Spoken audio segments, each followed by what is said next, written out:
Bonjour, j'ai le plaisir d'être aujourd'hui avec René Écochard. Nous allons traiter d'un thème que vous connaissez parfaitement bien, René Écochard.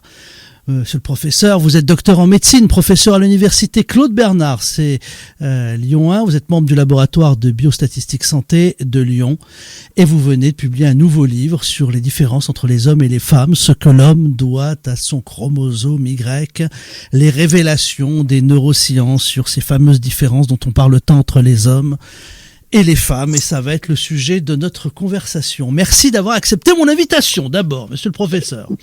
Alors, merci beaucoup. La première question, c'est que l'on nous explique, ou que l'on tente de nous expliquer depuis quelques années ou depuis quelques décennies, qu'il n'y a pas réellement de différence entre les hommes et les femmes et que c'est un conditionnement éducatif dès le plus jeune âge, un conditionnement culturel, intellectuel qui fait que l'on met des robes roses aux jeunes filles, on leur apprend à jouer à la poupée et que l'on met des voitures de police et de pompiers pour apprendre aux jeunes garçons à jouer. Et que en fait c'est ce qui conditionne cette différence et qu'à part ça il n'y a rien d'autre et qu'ensuite cela forge une identité. Est-ce que finalement les travaux de la science démontrent l'inverse ? Oui, en effet. Finalement, c'est ce dont vous venez de parler, cette idée que, en fait, tout serait acquis, tout serait culturel. Bon, c'est une idée très très répandue qui est due en fait à la sociologie et à la psychologie des années 70. Une affaire assez ancienne finalement, qui nous arrive maintenant après avoir parcouru notamment l'Amérique, mais aussi l'Australie, l'Angleterre, etc., la Suède. Et donc, ça nous arrive et on est choqués, bien sûr, parce que on se dira, bon, en effet, c'est parti d'assez profond. C'est en fait, Simone de Beauvoir avait dit on ne naît pas femme, on le devient. Et en fait, tout ça a parcouru les têtes des sociologues. Et puis, tout ça n'était pas du tout fondé sur la science, c'était une hypothèse en fait. Et depuis 20 ans, la science s'est donnée comme devoir d'étudier la différence homme-femme. Nous n'avons plus le droit, depuis 2005, de publier un article scientifique sans faire une colonne pour ce qu'il en est pour la femme et une colonne pour ce qu'il en est pour l'homme. Ce qui fait que tous les jours qui passent, il y a de nouveaux articles qui nous disent, je ne sais pas, moi, par exemple, pour tel médicament, il est plus efficace chez l'homme que chez la femme, ou vous voyez, la tension artérielle n'est pas la même, le risque des maladies n'est pas le même, l'Alzheimer n'a pas la même fréquence, le Parkinson. En somme, on découvre en permanence que finalement, non, il y a eu erreur par ces gens qui partaient peut-être d'une bonne intention, ils se sont trompés. Mais dans le fond, il y avait quelque chose de riche quand même. C'est-à-dire qu'en fait, on naît, le verbe naître, homme ou femme, puis on développe cette masculinité ou cette féminité progressivement grâce à la culture, grâce à l'éducation, grâce aussi au choix qu'on fait. Donc en somme, on est vraiment très différents, garçons et filles, et puis ensuite cette richesse qu'on a reçue, on la développe plus ou moins pour progresser dans notre devenir d'homme ou de femme.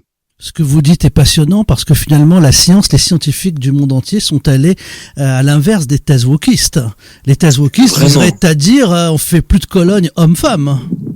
Oui, vous comprenez, c'est dû en fait finalement à ce qu'il y a toujours un grand retard entre la recherche et la vie quotidienne. Et il y a un long temps, vous comprenez, et les personnes qui diffusent ces idées les ont trouvées dans les textes de leur formation philosophique et sociologique qui datent, qui est vraiment, alors que tous ces travaux des scientifiques sont tellement passionnants, nous montrant comment la génétique et l'épigénétique fait vraiment de nous des hommes ou des femmes, avec tout un potentiel.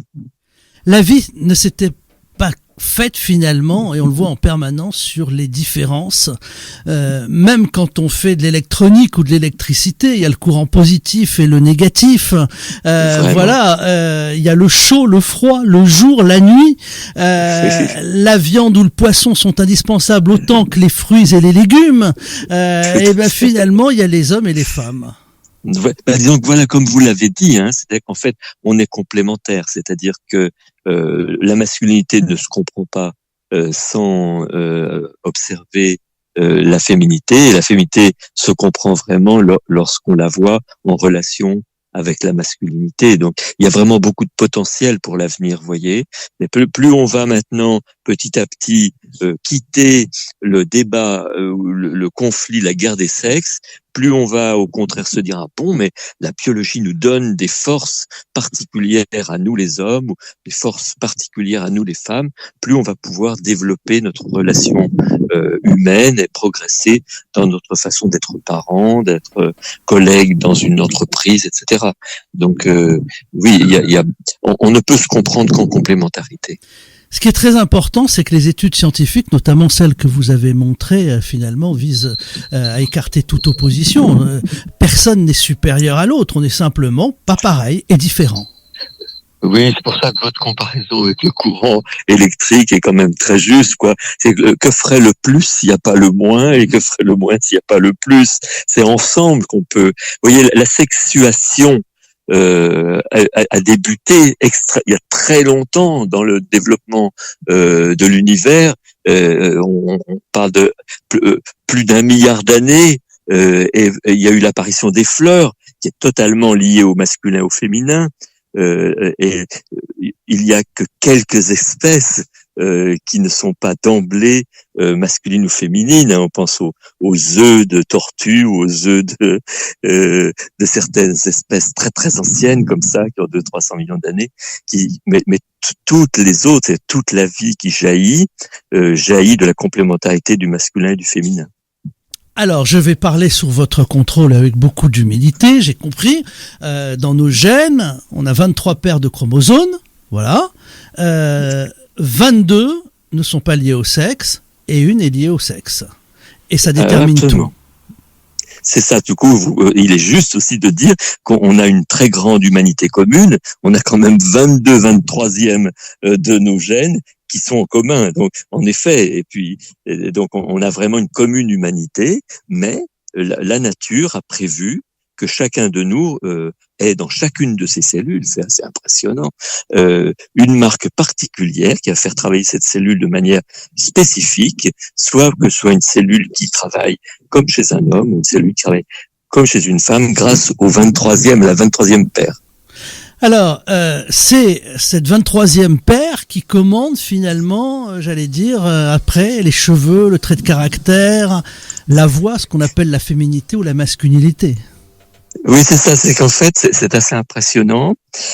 Quand on regarde des cellules, que ce soit, comme vous le dites, de la base des cheveux, on le sait bien que nos cheveux sont pas tout à fait pareils, la voix n'est pas la même, la peau n'est pas la même. Et bien ça, c'est grâce à la présence en effet de cette 23e paire de chromosomes qui est comme un chef de chantier.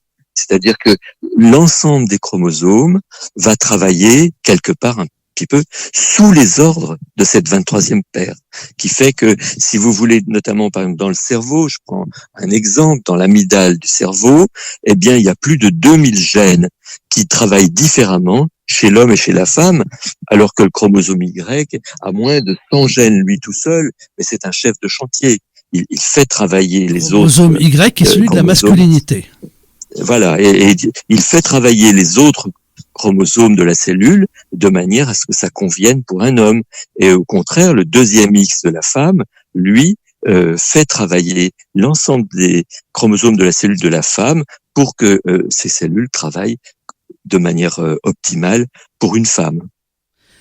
Alors, je vais intégrer 2 questions différentes dans cette réflexion maintenant, parce que pour moi, ce n'est pas la même chose.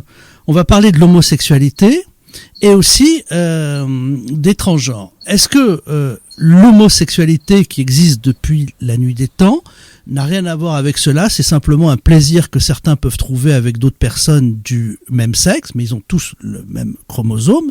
En revanche, la transidentité, il peut y avoir, est-ce qu'il y a quelque chose qui se produit où un homme naît avec un corps d'homme, mais il se sent réellement femme, et l'inverse peut être vrai? C'est ça. Alors, donc, abordons peut-être l'homosexualité en premier. Hein.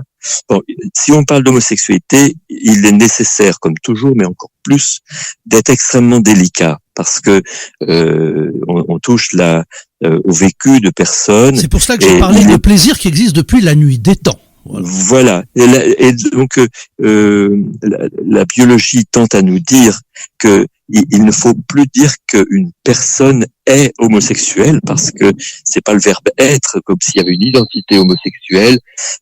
On va parler plutôt d'orientation, c'est-à-dire que chacun de nous, homme ou femme, est plus ou moins orienté par un désir plus ou moins fort, de la manière qu'on est plus ou moins grand, plus ou moins gros, plus ou moins ci, ou plus ou moins là, plus ou moins musicien, plus ou moins apte à la musique ou au football. Quand on est, et petit à petit, notre biologie nous donne plus ou moins d'attrait pour les personnes du sexe opposé. Donc, en somme, ce n'est pas binaire. C'est que nos gènes, il n'y a pas de gène de l'homosexualité. Ce qu'il y a, c'est en effet le développement. Regardez, par exemple, chez l'homme, c'est très clair. Chez l'homme, il y a développement notamment de deux petits noyaux du cerveau à la base du crâne qui nous donnent goût pour la présence féminine. C'est de deux petits noyaux que la femme, qui sont petits chez la femme, mais qui sont plus gros chez l'homme, car ils se développent de manière à nous rendre désirables d'être en compagnie des femmes. Et donc, ça existe aussi chez l'animal, donc c'est très bien étudié chez certains animaux, et on voit que certains animaux, dans certaines espèces, les mâles sont plus souvent proches des femelles. C'est pas une question simplement de sexe, c'est une question de goût pour la présence féminine, et comme par hasard, c'est celles dont ces noyaux-là sont très développés. Au contraire, ceux qui ont un noyau moins développé, vont moins avoir d'attrait spécifique pour la féminité. Vous voyez. Et donc, en gros, chacun de nous est plus sensible ou moins sensible à l'attrait du sexe opposé. Mais cela, donc, c'est nécessaire qu'on soit attiré par le sexe opposé, parce que la sexualité trouve son sens dans la transmission de la vie. La sexualité n'a pas été faite pour autre chose que pour transmettre la vie, initialement. Et donc, en pratique, il était nécessaire qu'on soit attiré par le sexe de l'autre. Mais c'est plus ou moins fort, comme on peut être plus ou moins musicien. Et donc, du coup, une personne qui est relativement peu attirée par les personnes de l'autre sexe peut l'exprimer comme une souffrance. Et ça arrive, que ce soit chez l'homme ou chez la femme, il y a comme cela, et même dans certaines maladies, la personne va dire, vous savez, moi, je suis pas attiré par les personnes de l'autre sexe. Mais ça n'en fait pas un homosexuel. Ensuite, la personne va à vivre sa vie sexuelle, c'est-à-dire une vie qui est une transmission de la vie potentielle, une génitalité, elle ne peut exister pour transmettre la vie qu'avec le sexe opposé. Donc, il faut pas qu'on confonde, si vous voulez, l'amitié qui peut être profonde. L'amitié peut être profonde avec une personne du même sexe, une très grande amitié, une grande tendresse. Ceci n'a rien d'anormal, et ça n'a rien de. Au contraire, c'est beau l'amitié, et la tendresse, c'est très important. Et on confond un peu tout quand on mélange tout ça dans une grande soupe en disant que c'est une question d'homosexualité, que ce sont des homosexuels. Comme vous comprenez, comme on serait borgne ou je ne sais trop quoi. Et donc, il y a une sorte d'erreur sémantique. Et donc, par contre, il n'y a pas de gène de l'homosexualité. Il y a simplement, ma foi, notre tempérament qui nous aide plus ou moins à aller au-devant et à risquer le fait de vivre en couple et de fonder famille. Alors, l'autre partie de ma question, vous l'avez compris, était totalement différente, portée sur des gens qui se sentent réellement mal à l'aise dans leur identité. C'est ça. Donc, comme vous l'avez, proposé, c'est aussi quelque chose dont on sait que ça a toujours existé, mais de manière exceptionnelle. Toujours, autant que les mémoires historiques nous restent, il y a eu des personnes qui étaient pas bien dans leur masculinité ou dans leur féminité. Et c'est souvent associé d'ailleurs à d'autres traits de tempérament qui font que ils sont pas bien avec et puis les événements de la vie aussi qui font qu'ils ne sont pas bien avec et les études montrent que là pour le coup on trouve absolument pas de choses biologiques fortes, mais par contre c'est souvent associé à d'autres traits qui souvent, ce qui ne veut pas dire que c'est systématique, à d'autres traits de tempérament, de prise de risque ou de choses comme ça. Donc il y aurait quelque chose comme un terrain fragilisant qui fait que des personnes ont plus de mal. Mais la situation actuelle de la transidentité n'a rien à voir avec ça. C'est qu'en fait, si vous voulez, ce qui se passe notamment chez les enfants n'a rien à voir avec ça. C'est-à-dire que, je vais m'expliquer, regardez, il y a quelques années, quand ce problème existait, il y avait très peu de femmes. C'était vraiment principalement des garçons qui étaient mal dans leur identité de garçon, et du coup certains tendaient à se donner un aspect extérieur de femme en se disant franchement c'est plus facile à vivre, voilà. Et actuellement c'est exactement l'inverse, c'est qu'il y a beaucoup de jeunes femmes qui disent ne pas être bien dans leur corps de femme et donc se faire enlever les seins ou des choses aussi brutales que ça. Donc il y a un renversement. Donc c'est pas du tout biologique, c'est la société actuelle. Une influence culturelle et éducative. Culturelle qui, voilà. Et or, qui notamment fait cet appel, c'est souvent des jeunes femmes qu'on trouvait avant souffrant d'anorexie mentale, c'est-à-dire que des personnes qui étaient pas bien dans le fait de grandir avec un corps qui se féminisait, qui ne mangeait plus et qui restait comme un petit enfant finalement, un corps d'enfant qui n'a pas de règles, etc. Eh bien, ces mêmes jeunes femmes, si j'ose dire, parfois maintenant choisissent comme autre solution de dire dans le fond c'est pas que je veux pas devenir adulte, c'est que je veux pas que je devienne femme. Et donc on comprend bien la souffrance qu'il arrive parfois quand notre corps change complètement et on passe de l'état d'enfant à l'état de femme. C'est un très grand changement, le regard des autres, toute cette personnalité qui change. Et ça peut être terrifiant, et ça peut paraître moins terrifiant de demander, dans le fond, si j'étais un garçon, ce serait plus facile. Et donc, on rentre dans tout un réseau de gens qui nous influencent et qui nous disent mais bien entendu, si tu te faisais enlever les seins, ça irait mieux. Puis après, si tu te faisais je sais pas quoi, puis je sais pas quoi, puis je sais pas quoi.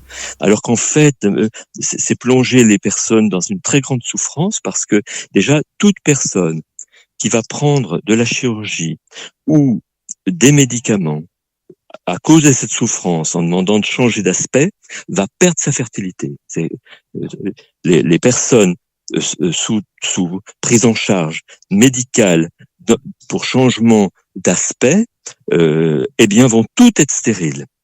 Elles vont la plupart être ostéoporotiques, l'ostéoporose, les os très fragiles. Elles vont être obligées de se soigner toute leur vie si elles ne font pas marche arrière, et elles n'auront jamais d'enfants. Elles auront beaucoup de souffrances. Il faut à peu près 7 ans de traitement pour changer complètement d'aspect, et il faudra se traiter tout le temps parce que dès qu'on s'arrête, la force revient parce que dans chaque cellule, on n'a pas changé le chromosome, et donc et puis on ne bâtit pas un corps de femme avec un corps d'homme. Vous voyez, une verge des testicules, ça fait pas un vagin et un utérus, hein. C'est pas comme ça, ni l'inverse, hein. Et donc en fait, il est bon, je pense, de nos jours, de parler franchement pour que les gens qui réfléchissent à ça, les parents et les enfants, le fassent en connaissance de cause. Et ce qui n'est pas le cas, parce que malheureusement, il y a une sorte de... On ne gère pas les choses de manière scientifique, on les gère de manière un peu émotionnelle, et on veut accueillir la souffrance, qui est très important, très très très important, alors qu'en France, plus que dans les autres pays du monde, notamment plus qu'aux États-Unis, les psychologues sont capables, ont une expérience pour accompagner cette souffrance. J'avais des collègues psychiatres très très formés qui sont capables d'accompagner vers ce qui convient, c'est-à-dire accompagner un jeune en souffrance et non pas lui laisser croire que avec un corps on peut faire un autre corps, vous voyez. Alors, je voudrais terminer cet entretien avec cette simple question. Qu'est-ce qui fait vraiment la différence entre les hommes et les femmes? Et j'ai retenu quelque chose dans votre livre, ce que la science a apporté, ce que vos travaux ont apporté, cette réflexion que j'ai souvent entendue chez les femmes, en parlant des hommes, en disant il est incapable de faire plusieurs choses en même temps. On l'entend, ça. C'est joli. Oui, tout à fait. En fait, est-ce que c'est ça, finalement? Oui, alors, il y a tellement de choses, n'est-ce pas? C'est pour ça, dans mon bouquin, j'essaye d'expliquer un peu une myriade de petites choses. Et en fait, c'est assez extraordinaire. Le cerveau de la femme, c'est un cerveau comme une grande salle où il y a à la fois place pour les émotions et pour la rationalité. Alors que chez l'homme, il y a plutôt deux pièces, avec une porte qui communique, mais deux pièces séparées. Une pour les émotions, une pour le rationnel. Ce qui fait que la femme, comme on dit en Afrique de l'Ouest, la femme a 1000 mains. C'est-à-dire, elle peut tout à la fois penser à son fils qui est en train d'arriver à l'école en ce moment et elle ne sait pas si ça va bien se passer avec ses copains et assurer devant son collègue de travail sa tâche. Un homme, s'il est au boulot, il est au boulot et puis stop, il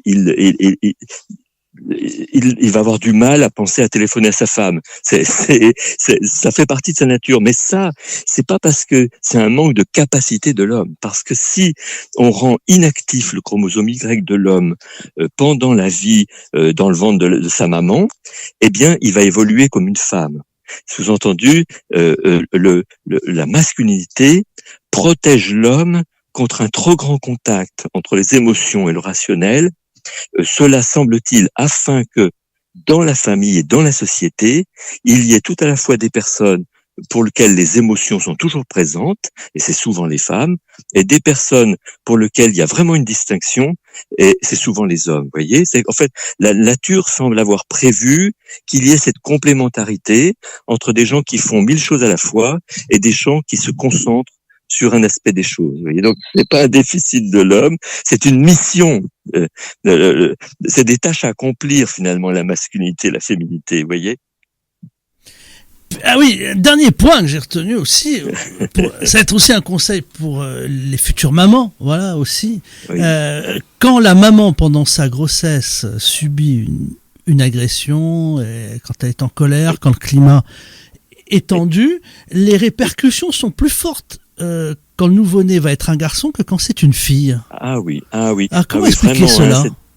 Eh bien, il semblerait, si vous voulez, que le stress, vous savez, ça donne une grande quantité de cortisol, ça bloque la sécrétion d'androstérone, de testostérone chez le petit garçon, et du coup, il manque de testostérone à cette période-là, pendant ces stress, ce qui participerait à quelque part le fragiliser. Donc on a un peu plus de mortalité néonatale, des points un peu différents, et un petit qui a un peu plus de mal à grandir les premiers temps de sa vie. C'est en somme les stress de la maman, les agressions subies par la maman vont faire que les petits garçons, quelque part, n'ont pas eu le meilleur climat pour se développer et ils vont être fragiles, voire même mis en danger. Alors que les petites filles, elles, sont plus robustes à ce problème-là parce que le cortisol ne modifie pas l'activité hormonale de la petite fille et du coup, elles n'ont pas ce problème. Alors que au contraire, quand le jeune arrive à la puberté, à l'adolescence, eh bien les filles deviennent plus fragiles que les garçons. Il y a une sorte d'inversion. Donc jusqu'à la puberté, les garçons sont plus fragiles que les filles, et au-delà de la puberté, ce sont les filles qui sont plus fragiles que les garçons. Donc vous voyez comme quoi on est vraiment très différents, et il faut prendre soin des mamans, quoi qu'il en soit, pour un petit garçon, une petite fille. Évidemment, oui, ça veut pas parce dire. Que la grossesse, c'est vraiment là où se tisse, se sculpte, c'est l'expression qu'utilisent les neurosciences, c'est que le cerveau est sculpté, le cerveau de petit garçon, de petite fille est sculpté dès le ventre maternel. Donc, bien sûr, c'est une raison de plus pour prendre soin des mamans. Merci. Finalement, le rôle de l'homme, je dirais, dans la nature biologique, c'est de prendre soin de la famille et de la société. Et donc, la masculinité a été faite pour ça, si j'ose dire. Pendant que la maman, elle, donne sa vie d'une manière, eh bien, l'homme est disponible pour prendre soin et défendre la famille et participer à un cadre de vie qui va être bénéfique pour la transmission de la vie. Merci, un ouvrage passionnant. Voilà, ce que l'homme doit à son chromosome Y, c'est le fruit de centaines, de milliers d'heures de travaux. Tout est bien documenté par le professeur René Écochard. Vous êtes docteur en médecine, professeur à l'université Claude Bernard à Lyon, membre du laboratoire de biostatistique santé de Lyon. Et cet ouvrage est publié par les éditions Artege. Merci de nous en avoir parlé, monsieur le professeur. Je vous remercie beaucoup pour cet entretien. Voilà.